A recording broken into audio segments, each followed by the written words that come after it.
Lucas 8, de 1 a 3. Nós vamos ler a palavra do Senhor. Assim diz a palavra do nosso Deus.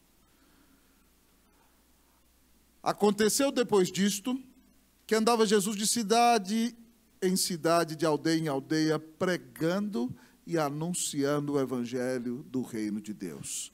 E os 12 iam com ele. E também algumas mulheres que haviam sido curadas de espíritos malignos e de enfermidades. Maria, chamada Madalena, da qual saíram 7 demônios, e Joana, mulher de Cusa, procurador de Herodes, Susana e muitas outras, as quais lhe prestavam assistência com seus bens. Vamos orar ao Senhor. Pai, fala ao nosso coração nessa noite, Deus. O Senhor não nos trouxe aqui para ouvir voz de homem. O Senhor nos trouxe aqui para ouvir o Espírito Santo falando das Escrituras, Deus. Nós viemos aqui para ter um encontro vivo e pessoal contigo. Pai, e nós queremos já começar dizendo que se nós estamos aqui, ó Deus, é só pela tua graça. Ó Pai, nós não queremos atuar como os fariseus dos dias de Jesus, que quando o Senhor se aproximava de gente pecadora, eles diziam, como ele come com essa classe de gente. Hoje vimos, Deus, ó Pai, uma marcha vergonhosa no centro da nossa cidade, mais uma vez. Mas nós queremos te agradecer, Senhor, porque esses que aqui estão só não estão naquela marcha por causa da graça de Jesus. Porque nenhum de nós é melhor do que qualquer uma daquelas pessoas. Nenhum de nós tem justiça própria. E nós só não estamos afundados nos nossos pecados. Talvez nossas tentações sejam outras, mas nós só não estamos afundados nelas porque a tua graça nos preserva. Porque o Senhor nos amou e mandou o teu Filho morrer por nós. Então dá-nos um coração quebrantado e humilde, ó Deus. E dá-nos a bênção, Deus, ó Pai, de sermos misericordiosos, alcançando, Deus, aqueles que estão ao nosso redor, com o mesmo evangelho com o qual nós fomos alcançados por Ti, ó Deus. Portanto, Deus, fala ao nosso coração, abençoa a nossa vida e nos visita com restauração nesta noite. Fala a alma do Teu povo e nos anima a cumprir o Teu chamado para nós. Essa é a nossa oração, em nome de Jesus. Amém. Podem sentar.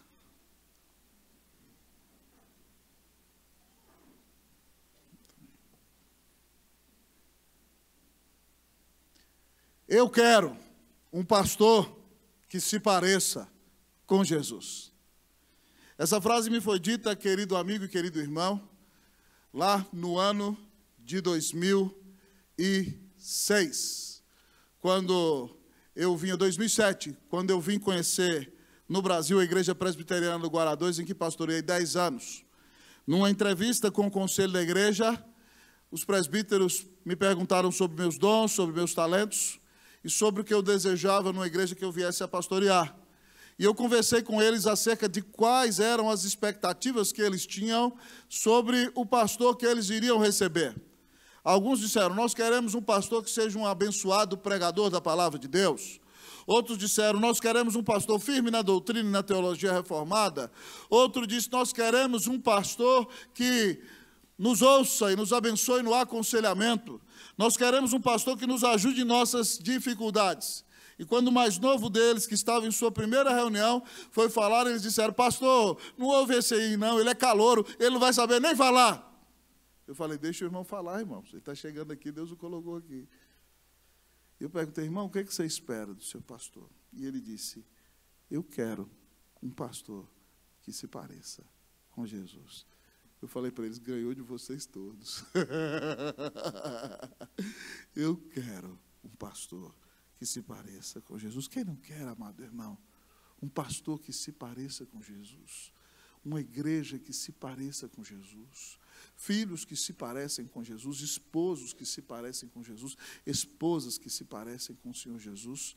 O nosso grande paradigma, amado irmão, Aquele a quem nós devemos imitar é aquele que nos redimiu e deu sua vida na cruz para pagar os nossos pecados. E aqui nesse evangelho que lemos, Lucas escreve a Teófilo, relatando em ordem a exposição de toda a doutrina que ele pregava, depois de acurada investigação, para mostrar o que o Senhor fez e ensinou. E nesse trecho, Lucas descreve para Teófilo e para todos os que o leem, o ministério do Senhor Jesus na Galileia. Ao olhar, amados irmãos, para esse texto, eu quero dizer a você que o paradigma ministerial para a minha vida, paradigma missionário para a minha vida, mas não só para a minha vida, para a minha família, para essa igreja na qual nós, com os pastores e presbíteros, pastoreamos, o paradigma dessa igreja para que ela vá adiante e faça a diferença, só pode ser o Senhor Jesus. Uma pergunta que nós constantemente nos fazemos, eu já nos fiz, também nosso amado presbítero Cleverson já fez essa pergunta numa reunião do conselho: o que aconteceria se Deus tirasse a nossa igreja unida ali da rua Helvétia? Alguém sentiria falta? O que aconteceria se o Senhor nos tirasse aqui da escola americana no Mackenzie? Nós temos que ser tão parecidos com Jesus, irmãos, que o nosso ministério impacte ao redor e seja uma bênção para aqueles que estão próximos a nós. Então, nós vemos aqui Jesus no auge do seu ministério, abençoando a Galileia, sendo um instrumento maravilhoso nas mãos de Deus. E ao olharmos para este texto, ao ver o Senhor Jesus sendo uma bênção e cumprindo a sua missão, o Senhor nos chama nessa noite a sermos uma igreja missionária. Uma igreja missionária. Minha sincera oração é que você pare de olhar só para o seu próprio umbigo, que você pare de viver a vida cristã somente em função de você mesmo, que você pare de achar que você somente tem que receber. E entenda, querido amigo e irmão, como disse um teólogo que não era reformado, mas um importante teólogo da segunda metade do século XX, ele disse que a igreja só é igreja quando ela não existe em função de si mesma. A igreja só é igreja quando ela não existe em função de si mesma. Ainda que não fosse um teólogo reformado, o que ele diz é uma verdade. Portanto, o Senhor nos chama, amados irmãos, a sermos uma igreja missionária. E a primeira verdade que o texto nos diz é que uma igreja missionária é uma igreja que olha para fora. Uma igreja missionária é uma igreja que olha para fora. Versículo 8 diz assim no seu início: aconteceu depois disto que andava Jesus de cidade em cidade e de aldeia em aldeia, pregando e anunciando o evangelho do reino de Deus. Jesus, amado irmão, não ficou ensimesmado. Jesus, quando esteve neste mundo, não se trancou em um gabinete e ficou só ali esperando que as pessoas fossem ao seu encontro. Mas Jesus se moveu, amado irmão, além de se mover da glória para vir a este mundo, em seu ministério, ele se moveu em direção às pessoas. E o texto nos diz, amados irmãos, que ele andava, a ideia do verbo está no passado, mas é algo contínuo. Ele andava de cidade em cidade, de aldeia em aldeia. Mas as viagens de Jesus não eram viagens meramente turísticas, para conhecer aquela belíssima região da Galileia. Ele andava com uma missão. Ele ia em direção ao povo. Diz o texto que ele andava de cidade em cidade, de aldeia em aldeia, pregando, proclamando e anunciando o evangelho do reino de Deus. É aquela mensagem que ele prega lá em Mateus 4,17. Arrependei-vos, porque o reino dos céus está próximo. Ao dizer que estava próximo, ele estava literalmente dizendo: o reino de Deus chegou. O rei veio ao seu encontro. Portanto, arrependa-se dos seus pecados e creia que Jesus Cristo é o Filho de Deus. Creia no mediador que Deus providenciou para você. Dentro de alguns dias, Jesus morreria na cruz. E ele já vinha pregando aos homens que se eles quisessem entrar no reino de Deus, era necessário que eles se arrependessem da vida de pecado que levavam e crescem naquele que era o enviado do Pai.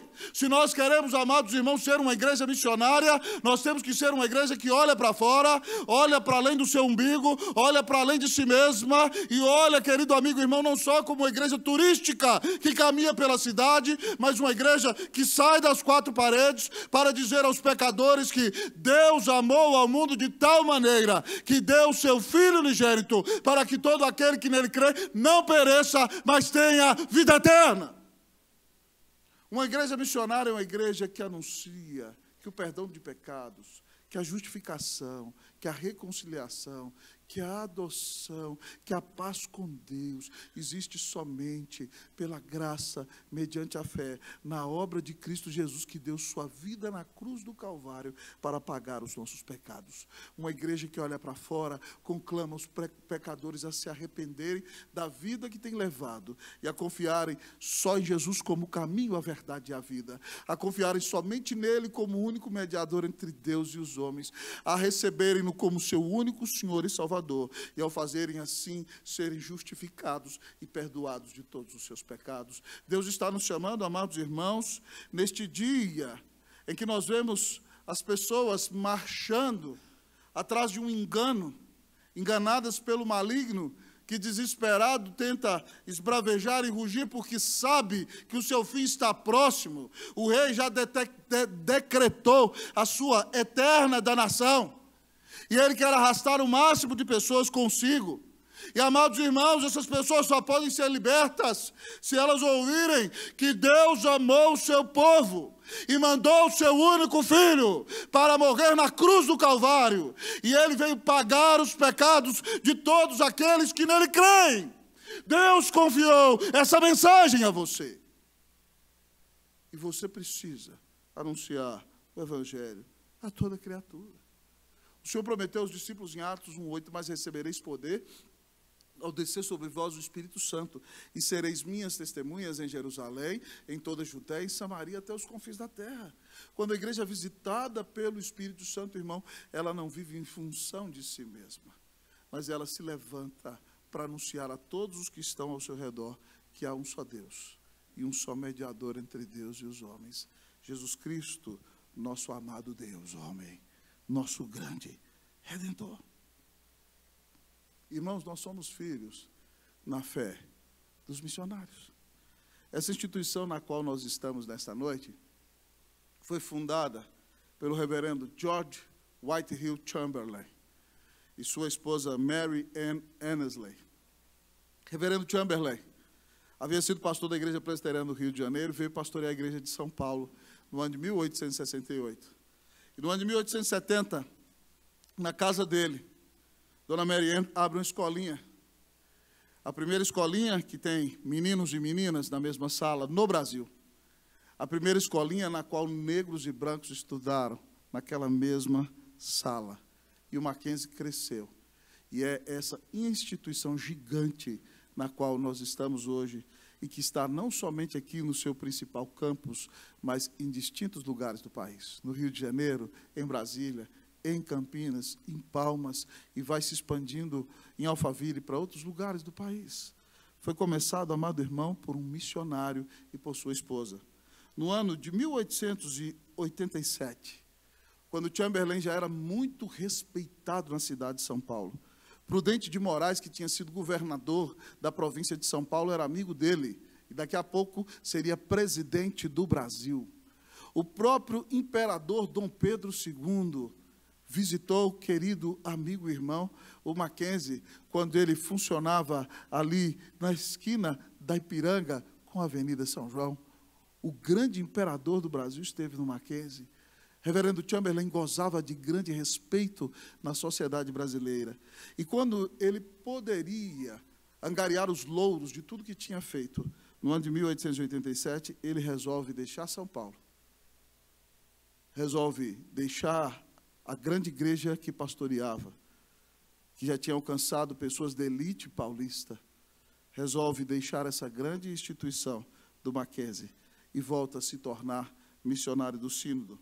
Ele vai pregando o Evangelho, amados irmãos, dos interiores de São Paulo e do Paraná, entre os anos de 1888 a 1892. Depois ele muda-se em 1892 para Cachoeira, na Bahia, onde ele começa a igreja lá, numa cidade pequenininha. Depois ele muda para a Feira de Santana, e planta a nossa igreja ali. Feira de Santana é a segunda maior cidade da Bahia. E depois, amados irmãos, ele volta aqui em São Paulo, no ano de 1894, para o lançamento da pedra fundamental daquele edifício lá da Ponta do Mackenzie, aquele bonito lá da esquina da Itambé com a Maria Antônia, o edifício número 1. Reverendo Chamberlain vem para o lançamento da pedra fundamental do edifício 1 do Mackenzie College, e a construção é liderada pelo reverendo William Waddell. E depois Chamberlain vem a falecer na casa de seu filho, de uma febre, no dia 31 de julho de 1902, na casa do seu filho, o reverendo Pierce Chamberlain, que era pastor da Igreja Presbiteriana da Bahia.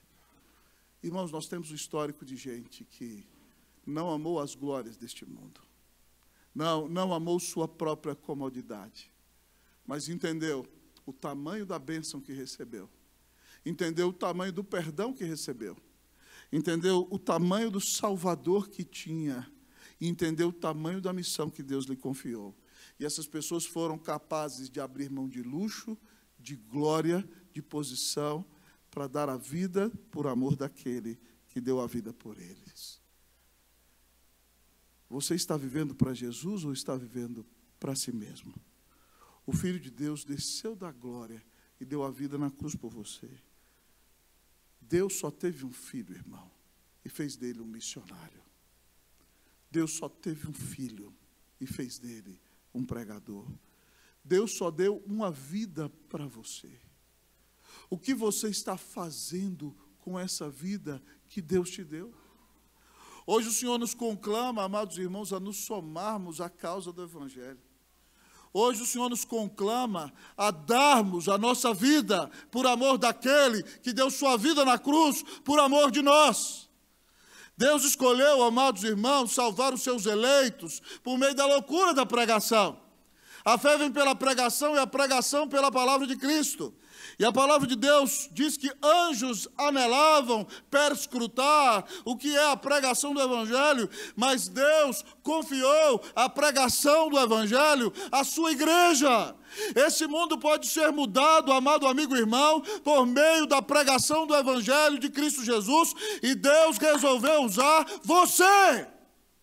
Você tem aberto a sua boca para dizer aos seus familiares, para dizer aos seus amigos, para dizer aos seus colegas de trabalho que eles podem ser perdoados de seus horríveis, feios e tristes pecados, de que eles podem ser lavados, de que eles podem ser salvos, de que eles podem ser transformados se crerem no Filho de Deus que nos amou e deu a vida na cruz para nos salvar. Que privilégio, irmão, é pregar o Evangelho. Hoje, no culto de 8h30 da manhã, eu voltando ontem, dirigi do sul do Espírito Santo, do Rio de Janeiro, sul do Espírito Santo até Vitória. Eu tinha uma outra mensagem para o culto da manhã de hoje, mas eu vim ouvindo audiobook, botei no carro, botei livro, botei música e vim orando. O Senhor fala comigo, e Deus me deu uma mensagem para pregar no culto de 8h30, em João 3,16. O culto de 8h30 tem menos gente que o nosso culto aqui. Tinha umas 50 pessoas, talvez, hoje. E eu preguei o Evangelho ali, irmão, na esperança de que Deus ia falar com alguém. Eu preguei sobre o incomensurável amor de Deus. E meus pontos foram que esse incomensurável amor é soberano, esse amor é generoso e é benéfico. E no final conclamamos os pecadores ao arrependimento e à fé. E qual não foi a minha alegria? Que uma aluna que eu não conhecia, aluna de pregação na Escola Teológica de Pinheiros, que é à distância, falou: pastor, vim do norte do Mato Grosso do Sul, privilégio de conhecer meu professor pessoalmente, e pedi um rapaz para tirar a foto para ela. E quando esse rapaz me abraçou, falou assim: pastor, lá na minha região, eu estou indo na classe de novos membros, mas começou com os olhos a encher de lágrimas e me disse na porta da igreja: hoje, pastor, foi um divisor de águas na minha vida. Hoje eu recebi a Jesus como meu Senhor e Salvador. Eu falei: já começou na bênção! Louvado seja Deus, já comecei o dia ganhando alma para Jesus. Louvado seja o nome do Senhor, que bênção! Maravilhoso, irmão! Nós que aqui estamos, cada um de nós pode ser instrumento para abrir a sua boca, para que pecadores tenham um encontro vivo e pessoal com o Filho de Deus e possam dizer: hoje eu fui encontrado por Jesus, hoje a minha vida mudou, hoje é um divisor de águas na minha vida. Que hoje seja um divisor de águas na sua vida, amém, minha irmã?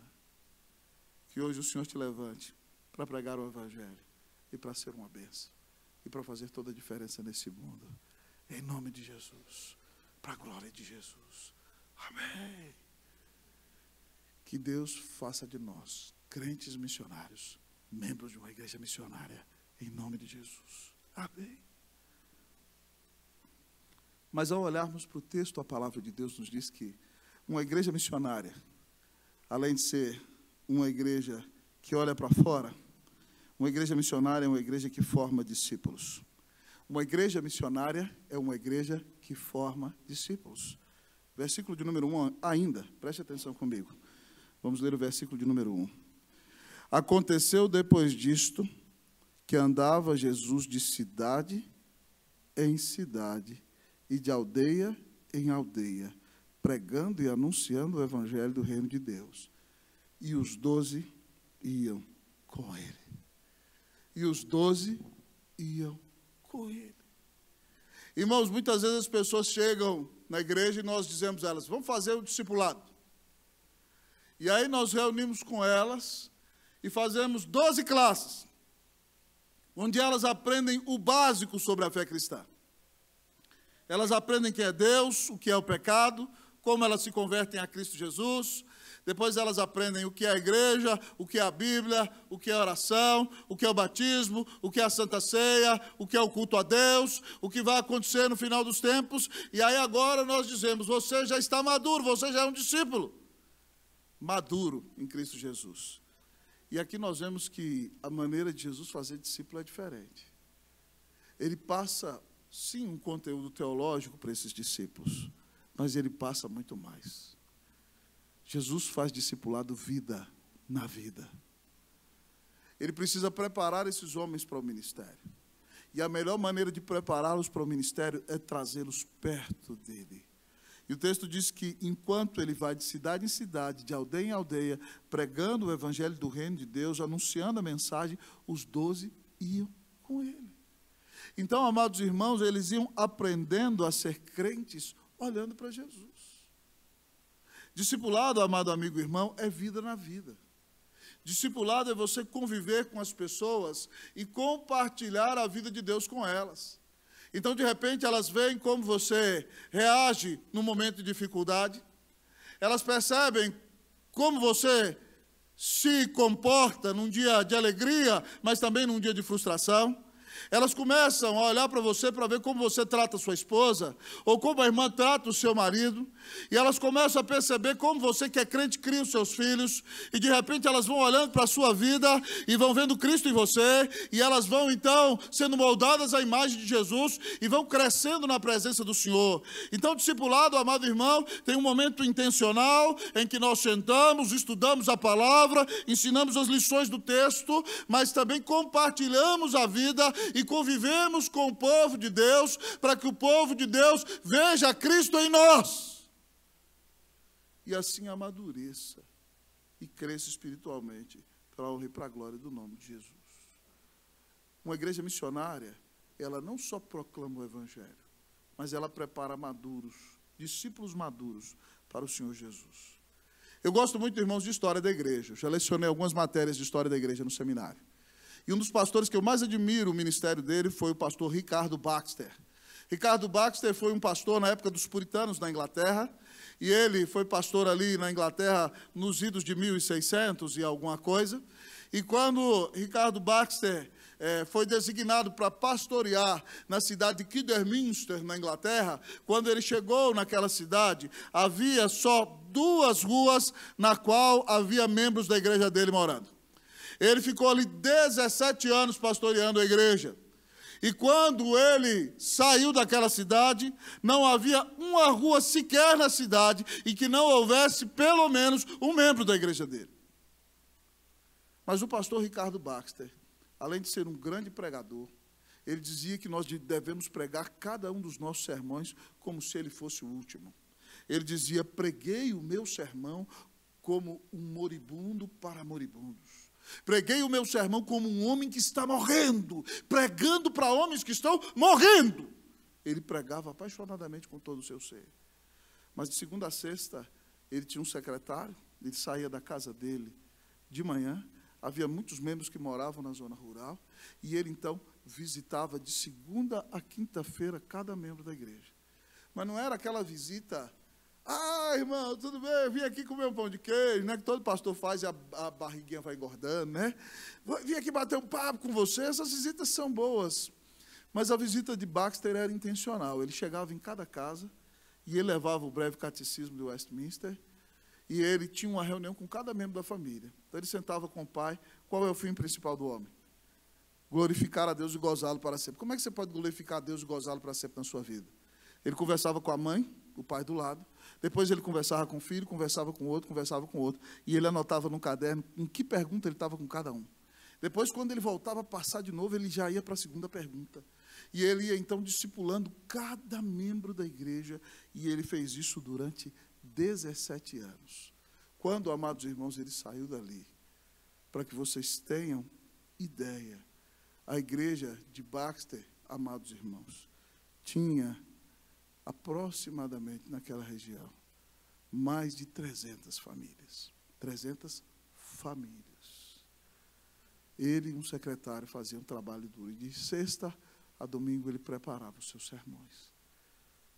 O ministério daquele homem foi tão importante que 100 anos depois que ele morreu, quando o reverendo George Whitefield, um dos maiores pregadores da história da igreja, passou naquela cidade, ele disse assim: faz 100 anos que Baxter morou aqui e eu ainda sinto o poder e a influência do seu ministério nessa cidade. Faz 100 anos que ele esteve aqui e eu ainda percebo o poder da influência do seu pastorado, um ministério que dava fruto até 100 anos depois, porque a igreja foi preparada, discipulada e amadurecida na palavra de Deus. Deus nos chamou para fazer discípulos. Será que daqui 100 anos as pessoas vão perceber o efeito do nosso ministério? Daqui a 100 anos, alguém que passar vai poder dizer: eu sinto o efeito do ministério deste servo na vida dos seus netos e dos seus bisnetos. Será que alguém vai dizer isso de você? Anteontem, eu estava pregando lá no hotel do Sesc de Gruçaí, para mais ou menos 800 homens e mulheres presbiterianos. Ouvi um coral maravilhoso. De repente, senta do meu lado uma querida irmã, que é membro da igreja da Ilha do Governador, e ela me disse assim: pastor, eu me chamo Ruth Amorese. Lembrei do nome do presbítero Rubem Amorese. Ela foi meu primo. Mas eu quero dizer para o senhor que há 100 anos atrás, em 1922, o senhor pode procurar no livro de Atos da sua igreja, o pastor da sua igreja era o reverendo Matatias Gomes dos Santos, o pastor que construiu o Templo da Unida e depois a Catedral no Rio, e a pianista da sua igreja era a dona Evangelina de Souza, minha avó. Ela diz: pastor, minha avó foi uma bênção, era pianista, fazia parte do coral da Unida. Minha mãe cantava no coral. Meu pai era árabe, foi para aquela igreja unida e lá foi convertido. E aí nossa família ajudou a plantar a igreja de Vila Mariana. Eu fui criado em Vila Mariana. E depois que me casei, mudei para o Rio de Janeiro. E faz muito tempo que eu não vou à Unida. Mas eu quero dizer, pastor, que para mim está sendo uma grande alegria conhecer o pastor da Unida de 100 anos depois. E gostaria de lhe dizer que até hoje eu sou abençoada pelo ministério da Igreja Presbiteriana Unida de São Paulo. 100 anos depois que a minha avó era pianista daquela igreja. Eu falei: irmãos, Deus faz umas coisas que Deus quer fazer carinho na gente, só pode, né? Você ouvir uma história dessa é impactante. 100 anos depois, alguém que foi abençoado pelo ministério da nossa igreja. 100 anos depois, que se dirá dos filhos e dos netos do Maciel e da Dani, dos bisnetos, Que se dirá dos bisnetos, dos tataranetos do Nery? Que se dirá dos bisnetos do reverendo João Galo? Que se dirá de meus bisnetos, meus filhos, da nossa geração? O que nós estamos deixando para aqueles que discipulamos, irmãos? Que nós formemos discípulos maduros, amém, meus irmãos? Moldados à imagem de Cristo Jesus. Não porque queremos que digam daqui 100 anos que nós somos uma bênção. Não, é porque nós os discipulamos com tanta seriedade na palavra, que mesmo depois que nós tombarmos, eles não terão outra opção. Eles vão seguir com Jesus, porque Jesus é o maior amor da vida deles. Jesus é o Senhor deles. E eles viram Jesus no discipulado conosco, e eles sabem que Jesus nunca vai deixá-los e jamais vai abandoná-los. Que Deus nos dê a bênção de caminhar firmemente no caminho do Senhor. Quando eu olho ali para o Washington Júnior, para a Carol, eu lembro que eles são netos do reverendo Eucias, né? Pastor em São Vicente, uma bênção. Ministério impactante, projeto social na cidade, um líder. E que bênção ver os netos no caminho do Senhor. Eu oro, irmãos, eu oro com todo o meu ser, para que os meus netos sejam crentes. Viu, Isabelle? Ouviu, Daniele? Eu oro pelos filhos de vocês. Eu oro para que os meus bisnetos vivam na presença do Senhor. Mas para isso eu tenho que discipular meus filhos hoje. Eu tenho que ser uma bênção nas mãos de Cristo Jesus hoje. Que Deus nos ajude a discipular seriamente os nossos, amém? E a fazer discípulos maduros na igreja, para que a igreja de Jesus continue firmemente sendo luz para as várias e para as próximas gerações, para a honra e para a glória do nome de Jesus. Uma igreja missionária é uma igreja que olha para fora. Uma igreja missionária é uma igreja que faz discípulos. Mas, em terceiro lugar, nós olhamos aqui para o texto, amado irmão, e aprendemos que uma igreja missionária é uma igreja que investe na obra. Uma igreja missionária é uma igreja que investe na obra.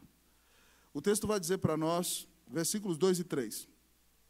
Eu vou ler o 2 e a igreja o 3. Além dos 12 que iam com ele, iam também algumas mulheres que haviam sido curadas de espíritos malignos e de enfermidades. Maria, chamada Madalena, da qual saíram 7 demônios. Vocês o 3.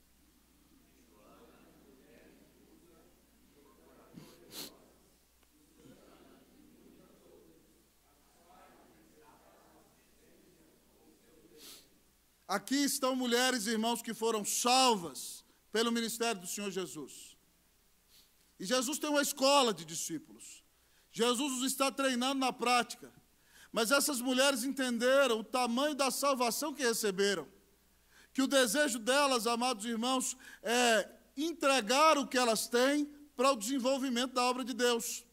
Então elas resolvem investir na obra do Senhor Jesus. Aqueles discípulos que estão pregando, estão sendo ensinados, treinados, eles precisam comer. Eles precisam ser sustentados para fazer o trabalho de Deus. Então essas mulheres se levantam, o texto diz que dentre elas está Maria Madalena, da qual o Senhor Jesus expulsara 7 demônios. Ela foi liberta da escravidão do diabo. Mas além dela, querido amigo e irmão, está Joana, mulher de Cusa, um judeu, que era procurador de Herodes. O nome dela é o único nome hebraico aqui.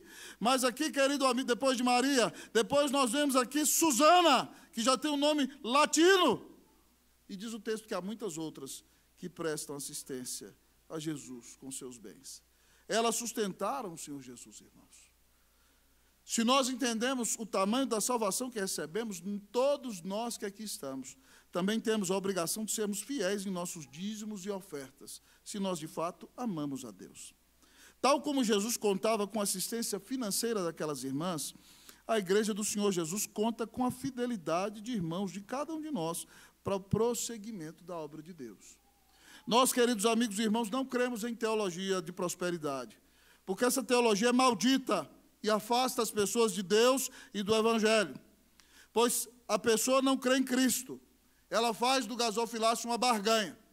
Nós vemos em muitas igrejas evangélicas aí, O pastor dizendo na frente da igreja, infelizmente, dá 100 que Deus te dá 1000. Aí o cara vai lá e dá 100 porque ele é egoísta, ele quer ganhar 1000. Ele não está dando por generosidade. E ele não está doando porque entendeu o tamanho da salvação que recebeu. Ele está barganhando. Ele não crê em Jesus. E isso não é evangelho. A Bíblia nos ensina, querido amigo e irmão, que nós somos salvos pela graça mediante a fé. E nós já recebemos a maior bênção, que é a presença de Jesus na vida. Então, como membros da igreja, nós, todos os membros da igreja, somos dizimistas, inclusive esse pastor que prega para você. Mas, além disso, além de sermos dizimistas no sustento da nossa igreja, o Senhor nos conclama a dar oferta.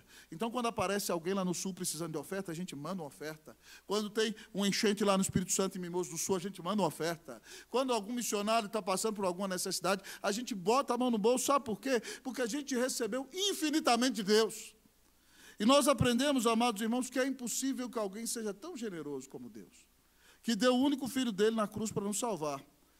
Deus, porque é generoso, quer que nós sejamos moldados à imagem dele. Ele nos diz o seguinte, em 2 Coríntios 9:6. E isto afirmo, aquele que semeia pouco, pouco também ceifará. E aquele que semeia com fartura, com abundância também ceifará. Nós não damos para receber de volta, nós damos por gratidão. Mas Deus é tão generoso que Ele diz que se você semear na obra dEle, Ele vai continuar te dando semente para você semear. 2 Coríntios 9:10, Paulo diz assim, 2 Coríntios 9:10 e 11. Ora, aquele que dá semente ao que semeia e pão para alimento, também suprirá e aumentará a vossa sementeira e multiplicará os frutos da vossa justiça, enriquecendo-vos em tudo para toda generosidade, a qual faz que por nosso intermédio sejam tributadas graças a Deus. O que é que o texto está dizendo? Que quando eu invisto na obra missionária, Deus vai me dar mais recursos para investir na obra missionária. Irmãos, a necessidade é tanta. Vocês não têm ideia. Alguns dias atrás nós recebemos aqui o presidente da igreja da Coreia, da igreja de Angola em nossa igreja. A igreja presbiteriana em Angola está nas periferias. E agora o reverendo Musaki, que é mestre aqui no Andrew Jumper, um guerreiro, um africano que veio e fez um mestrado aqui no Andrew Jumper, mestre em história da igreja, está querendo sair da periferia de sua igreja e plantar uma igreja no centro de Angola, onde é caríssimo um aluguel, 6 mil reais. Ele conversou comigo, com o presbítero Tambelino, pastor, nós precisamos de apoio para pagar esse aluguel. Para eles é caríssimo 6 mil reais. Para nós também, porque nossa igreja já investe em 18 projetos missionários. E se nós não formos generosos, irmãos, nós não vamos avançar. Enquanto ele me liga, outro irmão, lá de Lagoa da Confusão, me manda uma mensagem, pastor, sua igreja pode dar uma oferta para a gente comprar o ar-condicionado? O outro amigo meu, que é missionário, está trabalhando recebendo refugiados muçulmanos no sul da Bahia, me liga, foi missionário comigo no Chile, depois foi missionário na China, manda mensagem para mim, Rostão, estamos precisando refazer o campo aqui, cara. Estamos recebendo um monte de refugiado aqui do Afeganistão, eles moram aqui na fazenda do meu pai, nós damos de tudo para eles, damos comida para eles e pregamos o evangelho. Será que você pode dar uma oferta para construir o campo? O Rio Grande do Sul está lá em frangalhos, em pedaços. Irmão, eu às vezes fico gemendo, chorando, eu falo assim, meu Deus, eu queria poder dar mais. A necessidade é imensa. Você pode ser uma bênção. Há muita gente fazendo a obra de Deus. Você vê a igreja lá em Canoas, muitos de nós mandamos oferta, nós orientamos os irmãos a trazerem os víveres aqui para o Mackenzie, tudo foi entregue lá, e o Rio Grande do Sul está sendo reconstruído. Aquele povo ainda precisa de ajuda. A obra é infinita, irmão. E se você entender o tamanho da salvação que recebeu, você não vai dar para ficar dizendo, eu dei tanto. Não, porque a Bíblia diz que a sua mão esquerda não pode saber o que sua direita fez. Mas você vai dar generosamente por amor, porque você sabe que Cristo te amou. E se Ele deu a própria vida dele por você, é um privilégio dar a sua vida e ofertar também os seus recursos para abençoar a vida daqueles que necessitam. Eu gostaria de lhe desafiar. Aqui nessa igreja ninguém vai botar um revólver no seu pescoço e dizer para você, se você não dá, você vai para o inferno. Fique em paz, aqui é a igreja que a gente prega a palavra, não tem nada disso. Mas eu gostaria de dizer para você que é um privilégio para você ofertar e se envolver com a obra de Deus. Aqui na nossa igreja, por exemplo, se você quer ofertar diretamente para missões, o código no qual você oferta na conta da igreja é 019. Então, se você disser, pastor, só posso dar R$5 para a missão. Então, você deposita lá R$5,19. Mas você fala assim, não, pastor, eu recebi uma herança, quero dar 10 mil para missões. Aí você vai lá e dá R$10.000,19. Quando cai na conta da igreja com 19 centavos, o tesoureiro, a administradora da igreja já entendem que essa oferta é para a obra missionária. E ela é dirigida para missões. Mas você deve fazer isso, além de ser fiel nos seus dízimos e ofertas. Irmão, não há limite para a gente entregar a vida por amor daquele que deu a vida por amor de nós. Essas mulheres foram generosas e sustentaram o ministério de Jesus. Que Deus nos dê a bênção de sermos fiéis nos nossos dízimos para sustentar o trabalho da nossa igreja. Você aqui, para a glória de Deus, é abençoado, para a honra e para a glória do nome do Senhor Jesus, por pastor Camargo, pastor Alexandre, pastor Silas, pastor Roster, pastor Galo, que também recebe oferta da igreja. Você é abençoado pelos seminaristas que aqui estão. 3 que recebem a oferta da igreja, outros de fora, que já não estão mais aqui, também são sustentados pela igreja. Você ouve boa música todo domingo, participa de corais. Tudo isso faz parte do sustento da igreja. E se você está sendo abençoado nessa igreja, é um privilégio poder participar, sendo bênção nessa igreja, com seus dízimos e suas ofertas. Ninguém aqui vai botar um revólver na sua cabeça e dizer, ou dá ou desce, não tem nada disso não. Ou dá ou morre, não tem nada disso não. Se você não der, o problema é seu com Deus. Mas é um privilégio sermos generosos, investirmos na obra do Senhor. Uma igreja missionária, então nós aprendemos nessa noite que é uma igreja que olha para fora, é uma igreja que forma discípulos, é uma igreja que investe na obra. Que Deus nos dê a bênção de sermos fiéis nos nossos dízimos e ofertas. Amém, meus irmãos? Para abençoarmos os necessitados, nós sempre estamos orando com o nosso conselho pelo privilégio de adotarmos mais missionários. E quanto mais nós formos generosos como igreja, mais missionários nós vamos adotar. E mais nós vamos investir na obra de Deus. Que Deus nos ajude a abençoar a obra de Deus nesse mundo, para a honra e para a glória do nome de Jesus. Cleuzinho e eu já fomos missionários no Chile. Irmãos, tem dia que falta dinheiro. E no dia em que o dinheiro falta, de repente ele aparece assim, de uma maneira que você não esperava, na vida do missionário. É uma demonstração do cuidado de Deus maravilhoso. Eu já contei aqui uma vez do dia em que um irmão querido mandou uma oferta 1 mês antes nos Estados Unidos para mim, mandou alguém entregar, estava dentro de um cartão, e no dia que acabou a comida lá em casa, chegou aquela oferta. De outra feita, nós recebemos um casal de missionários em nossa igreja. A igreja trouxe os missionários do Amazonas. Custo altíssimo lá no Chile. Eu hospedei os missionários e quis dar do bom e do melhor. Só que levei para o Vale Nevado. E lá é caro demais o Vale Nevado. Eu torrei o que tinha e o que não tinha. E naquela época, porque eu era estrangeiro, nós não tínhamos conta em banco ainda no Chile. Então, eu vivia com dinheiro na mão. E o dinheiro acabou. E eu me lembro de um casal amado, Totti e a Soraya. Soraya é regente de coral na Lapa, foi regente do nosso coro lá em Santiago. Eles estavam voltando para o Brasil. E aí o Totti falou assim, pastor, estou indo embora semana que vem, fui transferido de novo para o Brasil. O senhor pode vir aqui em casa se despedir da gente? Eu falei, posso, Totti. Casal amado. Eu tinha, amado irmão, só o dinheiro de pagar a passagem de ônibus. Pois eu paguei na passagem de ônibus, entrei, fui lá. Acho que a Cleusa não foi comigo. Você foi comigo aquele dia? Foi não, né? Só dava para pagar uma passagem só. E eu cheguei lá, orei por eles, abracei, agradeci pela bênção que eles foram ali. Aí o Totti me deu um envelope, pastor, presente para o senhor. Eu falei, quero não, irmão. Vim aqui para pegar seu dinheiro, não. Vai embora em paz. Ele, pastor, se o senhor não aceitar, o senhor me ofende. Eu falei, tá bom, irmão, então eu aceito. $100, irmão. Que bênção. Ele falou assim, pastor, é pouquinho, me perdoa. Aqueles $100 foram uma bênção. Eu tinha acabado todo o meu dinheiro.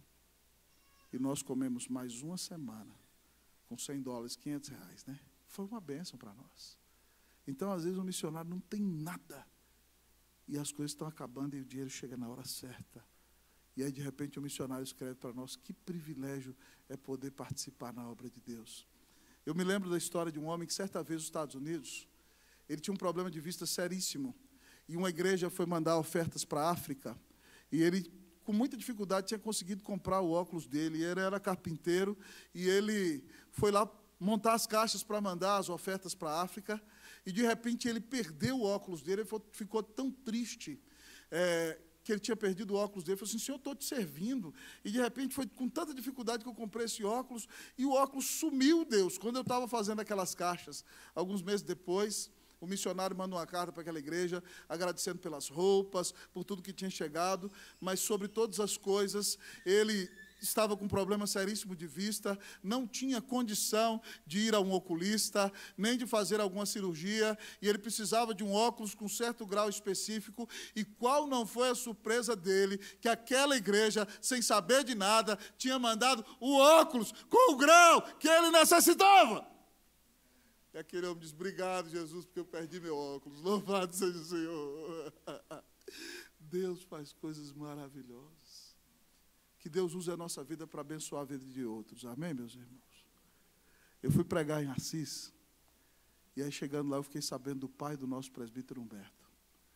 E o pessoal disse que o pai do nosso presbítero Humberto era tão generoso, que ele não tinha tanto não, mas às vezes ele ia no banco. E quando tinha uma sobrinha, ele ia lá e pegava a sobrinha e saía na rua, distribuindo o dinheiro para os pobres.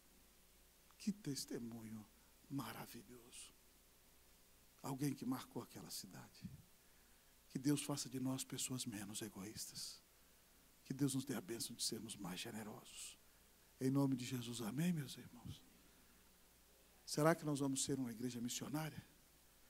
Que Deus nos permita ser uma igreja que olha para fora, que forma discípulos, que investe na obra missionária.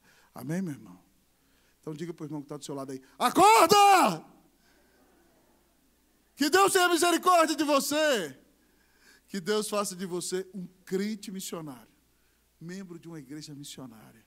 Alguém que olha para fora e alguém que prega o evangelho. Alguém que faz discípulos para a glória de Deus. E alguém que investe na obra de Deus, porque Cristo te amou e deu a vida na cruz para te salvar.